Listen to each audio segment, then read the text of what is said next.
I rise in support of this block, which includes my amendment to prevent homeless youth and young mothers from seeing a lapse in service from their runaway youth programs and maternity group homes. Specifically, this amendment allows HHS to offer transitional living program and maternity group home grants for centers that would otherwise see a lapse in funding in fiscal year 2018. This amendment does not increase funding for the program. This amendment simply prevents centers from facing a gap in grant eligibility due to a fiscal year which commenced off-cycle. This amendment does not increase funding.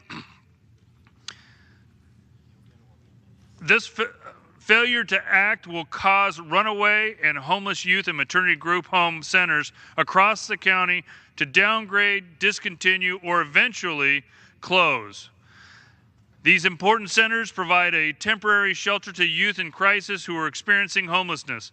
These centers teach life skills and provide counseling and transitional services to homeless, pregnant, and parenting youth to promote long-term economic independence to ensure their well-being. This issue was first brought to my attention by the Modesto Center for Human Services, which supports individuals and families in Stanislaus County, California. The Modesto Center provides youth services, mental health services, substance abuse treatment, family resource centers, shelter services, and community projects. The center relies on existing transitional living program grant. The TLP grants are critical to helping homeless youth find employment and transition back into the community. Unfortunately, the Modesto Center and more than 100 other centers and shelters across the country are in jeopardy of losing eligibility for funding due to the circumstances outside of their control. These grants account for a significant portion of their annual budgets, and a gap of this length will drastically reduce the services or force programs to shut down completely. My amendment implores the administration to authorize bridge funding to close this gap in grant eligibility, allowing services to continue until the grant is realigned with appropriations process.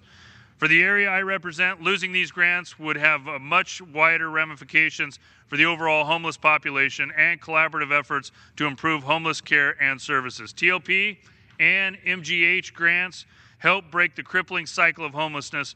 I call on my colleagues to support this amendment and allow homeless youth and parenting young people access to life-changing services. Mr. Speaker, I yield the balance of my time. Thank you. The gentleman yields back. Gentlewoman from New York, Ms. Lowy. Mr. Chairman.